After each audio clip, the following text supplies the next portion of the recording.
लेकिन प्रूव कुछ नहीं कर पाई है। तो देखिए, अगर 2 साल में ये प्रूव कुछ नहीं कर पाए हैं तो इससे पता चलता है कि पार्टी जो है वो बिल्कुल करप्शन नाम की चीज इस पार्टी में अनंतनाग की सीट में और यहाँ उधमपुर की सीट में भी, जम्मू की सीट में भी वो उन्होंने कांग्रेस के प्रत्याशी खड़े किए थे। क्या इस बार भी आप जम्मू कश्मीर के चुनावों में गठबंधन के साथ चलेंगे? नहीं, देखिए मे बी उन लोगों को, देखिए अब मैं आपको एक और बात बताऊं, आप चाहे एनसी ले लीजिए या पीडीपी ले लीजिए या कांग्रेस ले लीजिए, कांग्रेस में भी आज पिछले 1 हफ्ते से दिल्ली में मंथन हो रहा है, लोग जानते हैं। और मुझे लगता नहीं है कि अगर नए चेहरे आते हैं और अच्छी साफ सुथरी छवि के लोग आते हैं तो मुझे नहीं लगता कि जनता पार्टी से कोई ऐसे घबराने वाली जरूरत। नमस्कार, पीपी न्यूज लाइन में एक बार फिर आपका स्वागत है और मैं हूं दशपल गुप्ता। जम्मू कश्मीर में चुनावों की घोषणा हो गई है और सभी पॉलिटिकल पार्टीज जो हैं चुनावों की तैयारियों में लग गई है।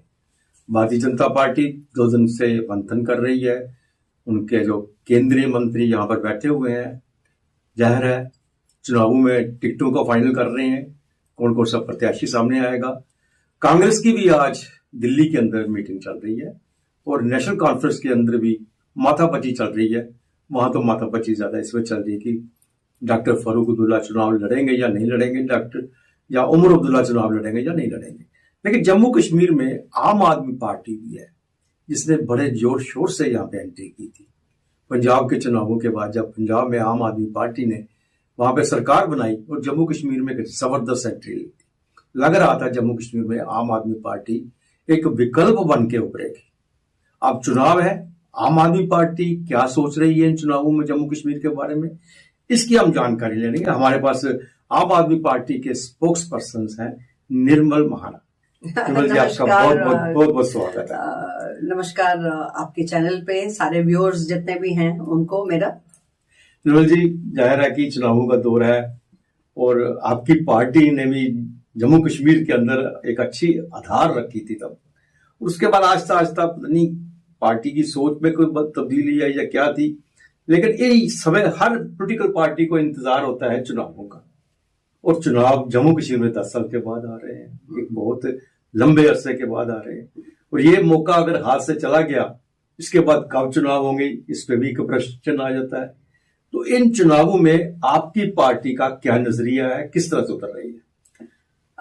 देखिए, पहले तो मैं आपको बताऊं, ये जो आप कह रहे हैं कि बड़ी जोर शोर से आई थी नहीं है, अभी भी है, हमारी एग्जिस्टेंस अभी भी है। जी। और आप जानते हैं बहुत छोटे अंतरकाल में ही हमारी पार्टी जो है सबसे यंगेस्ट नेशनल पार्टी है। 10 साल में ही हमने अपने आप को प्रूव किया है और हमारे जितने भी सीनियर लीडर्स हैं, हमारे जितने भी हाई कमांड में बैठे हुए लोग हैं, अरविंद केजरीवाल जी हैं, मनीष सिसोदिया जी हैं, बड़े बड़े जितने भी दिग्गज नेता हैं, अपनी मेहनत से जो उन्होंने काम किया दिल्ली में और तीसरी बार सरकार बनाई। उसके बाद मान साहब की सरकार पंजाब में बहुत अच्छा कर रही है, हरियाणा में भी चुनाव है और जम्मू कश्मीर में भी है। जहां तक पार्टी की एग्जिस्टेंस की बात मैं करूं, वो आप लोगों को शायद जम्मू कश्मीर के लोगों को इसलिए लगता है क्योंकि बाहर की पार्टियों से, दूसरी पार्टियों से लोगों ने ज्वाइन किया था एंड ज्वाइन किया था आपके माध्यम से मैं ये बताना चाहती हूं कि अपने पर्सनल इंटरेस्ट के लिए ज्वाइन किया था। लेकिन आप जानते हैं नाम ही इस पार्टी का आम आदमी पार्टी है। ये पार्टी जो है वो आम आदमियों के लिए है, ये पैसे वालों की पार्टी नहीं है। यहाँ अगर आपने इलेक्शन लड़ना है, कुछ भी करना है तो अपने बलबूते पे ही करना पड़ेगा, क्योंकि पार्टी जो है वो कितना भी ये गवर्नमेंट जो है, रूलिंग जो गवर्नमेंट है, वो कितना भी हमारे ऊपर लाछन लगा दे, लेकिन प्रूव कुछ नहीं कर पाई है। तो देखिए, अगर 2 साल में ये प्रूव कुछ नहीं कर पाए हैं तो इससे पता चलता है कि पार्टी जो है वो बिल्कुल करप्शन नाम की चीज इस पार्टी में नहीं है। लोग बड़े साफ सुथरी छवि के हैं, काम करने वाले हैं, प्रूव किया है हमने। चाहे मनीष सिसोदिया जी हों, चाहे अभी आतिशी जी काम कर रही हैं या संजय सिंह जी हैं, दिग्गज नेता हैं हमारे, और सारी गवर्नमेंट के जो आम लोगों के जो मुद्दे हैं वो जोर शोर से सदन में भी उठाते हैं। चाहे आप जैन साहब को ले लीजिए, तो सारे लोग जो हैं वो लोगों के लिए काम करने वाले हैं। तो यहाँ पे भी जितने भी लोग हैं वो लोगों के लिए काम करने वाले लोग हैं, और जो बाहर से आए थे अपने पर्सनल इंटरेस्ट के लिए, जब उनके एस्पिरेशन जो लेके आए थे वो पूरे नहीं हुए तो छोड़ के चले गए। क्योंकि हाईकमांड में जब वो दिल्ली गए हैं और उन्होंने अपनी डिमांड्स रखी हैं, तो पार्टी ने और हाईकमांड ने क्लियर कट बोल दिया था कि एमएलएज आपने बनना है, एमपीज आपने बनना है, तो you have to fend for yourself. अब ये प्रश्न आता है कि क्या इस वक्त जो चुनाव जम्मू कश्मीर में होने जा रहे हैं उसमें आम आदमी पार्टी कितने सीटों का अपने प्रत्याशी उतारेगी? देखिए, अभी जैसे आपने पहले बोला कि सारी पार्टियां इसके ऊपर मंथन कर रही हैं, हमारी पार्टी की भी दिल्ली में मीटिंग्स चल रही हैं, हमारे जो जनरल सेक्रेटरी हैं संदीप पाठक जी, उनके साथ, और जो जितने भी यहाँ के जो मेन प्रभारीज हैं जिनको दिया हुआ है प्रभार जम्मू कश्मीर का, उनकी मीटिंग्स चल रही हैं।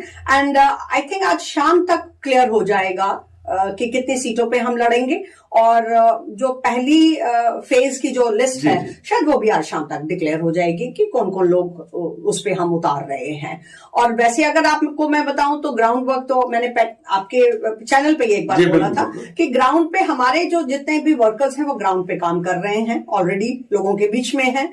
और क्योंकि अगर देखिए रोज अगर हम ऑफिस में ही बैठ जाएंगे और चैनलों पे ही बैठ जाएंगे तो काम नहीं होता, तो काम चल रहे हैं, लोगों की आवाज भी उठा रहे हैं, जाके डीसी से या डिवकॉम से या जो भी काम जहां से भी काम होता है लोगों के काम करवा रहे हैं।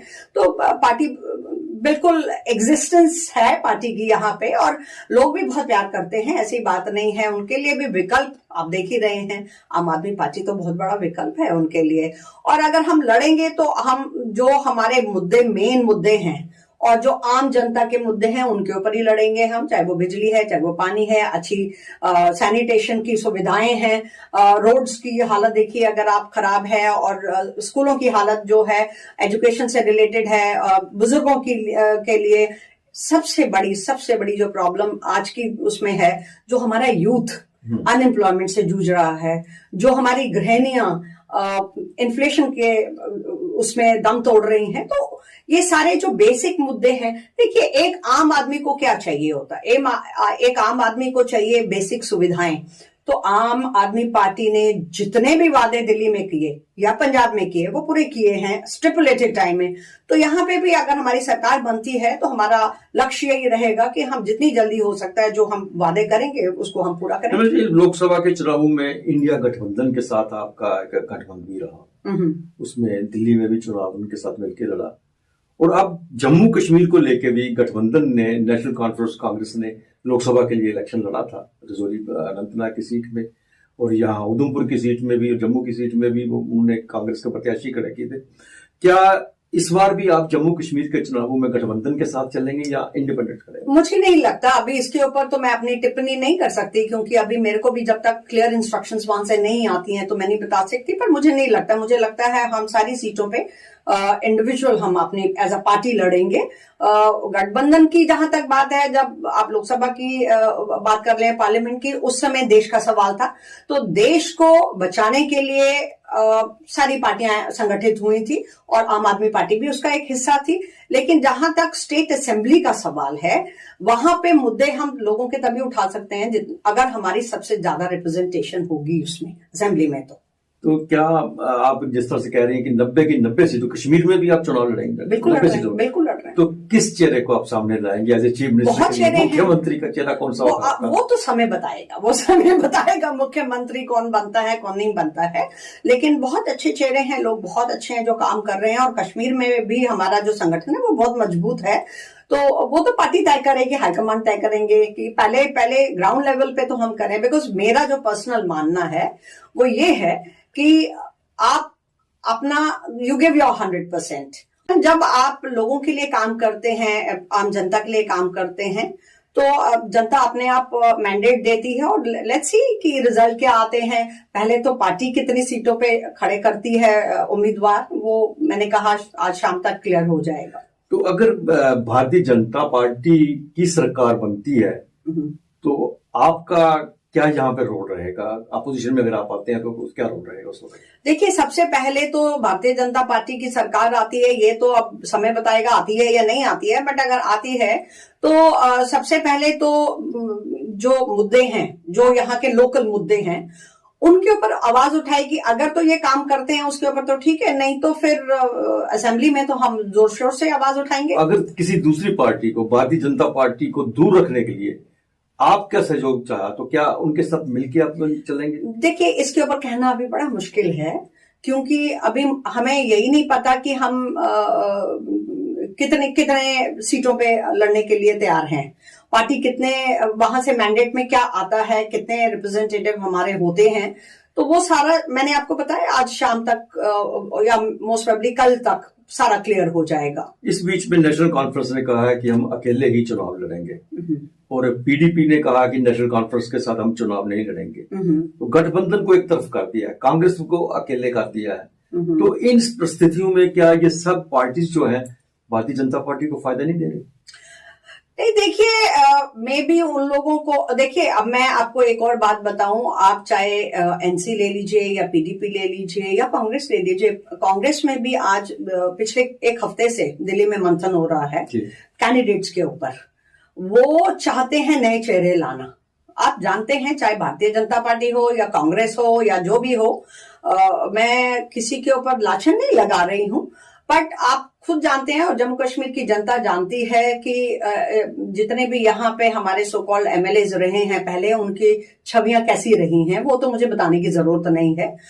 हालात होते हैं या जो भी होता है वो पर्सनल है, something very personal, so I will not give any statement. But मेरा कहने का मतलब है कि अगर आज वो नए चेहरों की तलाश कर रहे हैं तो ये क्या दर्शाता है? ये यही दर्शाता है कि पिछले जितने काम जिन्होंने किए हैं वो काफी सारे ऐसे चेहरे हैं जो वो बदलना चाहते हैं। अब वो बदल के किन चेहरों को लाना चाहते हैं तो वो लोग ही जानते हैं। और मुझे लगता नहीं है कि अगर नए चेहरे आते हैं और अच्छी साफ सुथरी छवि के लोग आते हैं तो मुझे नहीं लगता कि जनता पार्टी से कोई ऐसे घबराने वाली जरूरत है हमारे को, क्योंकि अब फाइनलाइज क्या करते हैं, दिल्ली में ही सारी मीटिंगें चल रही हैं, दौर चल रहे हैं, तो लेट्स सी कि हमारे हाईकमांड क्या डिसाइड करते हैं। आम आदमी पार्टी का 370 को लेकर क्या स्टैंड है? 370 को लेके हमारा बड़ा क्लियर स्टैंड था। हमने जब इसको हटाया गया था, एब्रोगेट हुआ था, तो पूरा हमारे नेशनल कन्वीनर अरविंद केजरीवाल जी ने बिल्कुल इसका समर्थन किया था और हम आज भी इसका समर्थन करते हैं, ऐसी बात नहीं है। देखिए, स्टेटहुड और 370, abrogation of 370, these are two different things. But हमारा आज भी बाकी पार्टियों के साथ मिलके हमारा ये कहना है, और अभी हमने हाल ही दिनों में 2-3 हमने प्रोटेस्ट भी किए हैं कि भैया आप इलेक्शंस तो करवा रहे हैं, बट अगर आप एक पपेट सरकार बना के उसको असेंबली में बिठा देते हैं और सारी की सारी उसकी स्ट्रिंग्स जो हैं लेफ्टिनेंट गवर्नर साहब के हाथ में दे देते हैं, तो फिर आप सरकारी क्यों बना रहे हैं? फिर आप करोड़ों रुपया इन इलेक्शंस पे क्यों खर्च कर रहे हैं? फिर वो सारा पैसा जो है वो लोगों के लिए, भलाई के लिए काम करवाएं। सारी सड़कें टूटी हुई हैं, जम्मू पूरा खुदा हुआ है, आज बिजली पानी की इतनी भारी समस्या है, तो वो पैसा उस पर लगाएं। क्योंकि मुझे नहीं लगता, और हम तो भुक्तभोगी हैं, और मैं आपके चैनल के माध्यम से लोगों से भी ये विनम्र मेरा निवेदन है कि आप ऐसा मत कुछ करिए कि जैसे दिल्ली में हो रहा है, लोगों को ठगा गया, वोट की जो कीमत थी उसको बिल्कुल जीरो कर दिया इन्होंने, और चुनी हुई सरकार, लोगों ने जिनको मैंडेट दिया, उनके हाथ में आज कोई पावर्स ही नहीं है। तो एनी सरकार without any power is useless, मतलब उसका कोई है ही नहीं, वो काम ही नहीं करा सकते। देखिए, लोग बड़े अपने एक अपना जो वोट होता है, कीमती वोट देते हैं ये सोच के कि ये रिप्रेजेंटेटिव मेरा जो आएगा चुना हुआ उम्मीदवार, वो मेरी आवाज बनेगा असेंबली में और मे भी सदन में। तो जब उनके पास पावर ही नहीं होगी तो आपकी आवाज कहां से उठाएंगे, और वो काम किससे करवाएंगे? मतलब एक चुने हुए एमएलए को रोज जाके खड़ा होना पड़ेगा लेफ्टिनेंट गवर्नर साहब के या जितने ब्यूरोक्रेट्स हैं उनके दरवाजे पे, तो फिर इलेक्शंस का मतलब इन मायने नहीं। एक बार जम्मू कश्मीर के अंदर भी हम दिल्ली वाला वो टकराव एलजी और चीफ मिनिस्टर में होगा डेफिनेटली होगा। बट देखिए, अभी हाल ही में आपने देखा पिछले दिनों में कितनी सारी पावर्स जो है अमेंडमेंट करके इन्होंने दे दी है लेफ्टिनेंट गवर्नर साहब को। क्या दर्शाता है? तो ये इलेक्शन से पहले ही उन्होंने ये सारा कुछ कर दिया ताकि बाद में कोई आवाज ही ना उठा पाए। तो एक पपेट सरकार के बजाय अगर आप स्टेटहुड वापस करते हैं, रिस्टोर करते हैं, हम उसका समर्थन करते हैं। एंड उसके लिए पुरजोर हमारे प्रोटेस्ट भी कर रहे थे, और हम आज भी बोलते हैं कि पहले स्टेटहुड होनी चाहिए थी, उसके बाद इलेक्शन होने चाहिए थे। अब पर इन्होंने आई डोंट नो, दिखाने के लिए या सुप्रीम कोर्ट को या उसको वो वादा पूरा करने के लिए कर रहे हैं, और बोला है कि पहले इलेक्शन कराते हैं उसके बाद स्टेटहुड आएगी। और 370 जो है, 370 और 35A जो है एब्रोगेट हुआ है सोच के तो कुछ हुआ था, और इन्होंने वादे भी बहुत किए थे कि ये हो जाएगा, उसके बाद इतनी प्रोग्रेस होगी, ये होगा वो होगा। एक भी वादा तो पूरा नहीं हुआ। बिल्कुल सही कहा आपने, और हमारी शुभकामनाएं आपके साथ है और उम्मीद करते हैं कि आपकी पार्टी जम्मू कश्मीर में भी वही सब कुछ करके दिखाएगी जो पंजाब में किया था। आप हमारे स्टूडियो में आए, हमारे दर्शकों को जानकारी दी, इसके लिए आपको बहुत बहुत धन्यवाद। Thank you so much. And मुझे खुशी इस बात की है कि आप भी एक्नॉलेज करते हैं कि पंजाब और दिल्ली में हमने काम किया। बिल्कुल बिल्कुल। आज के लिए बस इतना ही, अगले प्रोग्राम में फिर आपसे भेंट होगी, तब तक इजाजत दीजिए, नमस्कार।